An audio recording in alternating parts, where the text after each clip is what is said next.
Frederick Engels പൊതുവെ ഒട്ടും കാവ്യാത്മകമായി സംസാരിക്കാത്ത ഒരാളാണ്. മാർക്സ് വളരെ കാവ്യാത്മകമായി സംസാരിക്കുന്നു, പക്ഷെ എംഗൽസ് കാവ്യാത്മകമായി സംസാരിക്കില്ല. അദ്ദേഹത്തിന്റെ ഭാഷയ്ക്ക് എപ്പോഴും നമുക്ക് പെട്ടെന്ന് ഒരു വളരെ ഒരു കൃത്യതയുടെ ഒരു ഭാഷയാണ് അദ്ദേഹത്തിനുള്ളത്. അദ്ദേഹം പക്ഷേ വളരെ കാവ്യാത്മകമായ ഒരു കാര്യം പറയുന്നുണ്ട്.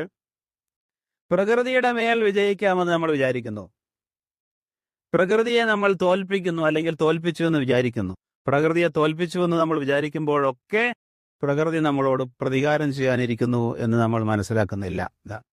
പ്രകൃതിയെ തോൽപ്പിച്ചു എന്ന് നമ്മൾ സങ്കല്പിക്കുമ്പോഴെല്ലാം, അല്ലെങ്കിൽ പ്രകൃതിയെ തോൽപ്പിച്ചു എന്ന്, പ്രകൃതിക്ക് മേലൊരു താൽക്കാലിക വിജയം നേടിയെന്ന് നമ്മൾ സങ്കല്പിക്കുമ്പോഴെല്ലാം എന്താണ് സംഭവിക്കുന്നത്? അത് അതിനേക്കാൾ ശക്തമായ 10 മടങ്ങ് തീവ്രതയോടെ പ്രകൃതി നമ്മുടെ മേൽ പ്രതികാരം ചെയ്യുമെന്നാണ്. അത് ആലങ്കാരികമായിട്ടാണ് അദ്ദേഹം പറയുന്നത്. എന്ന് വെച്ചാൽ ഏത് പ്രകൃതിയുമായി ബന്ധപ്പെട്ട അല്ലെങ്കിൽ പ്രകൃതിയും മനുഷ്യനും തമ്മിലുള്ള ഈ ജൈവബന്ധത്തെ പിളർക്കുന്ന ഏത് തരം പ്രവർത്തനത്തിനും വലിയൊരു തിരിച്ചടി ഉണ്ടാകുമെന്നാണ് അദ്ദേഹം ഇവിടെ സൂചിപ്പിക്കുന്നത്.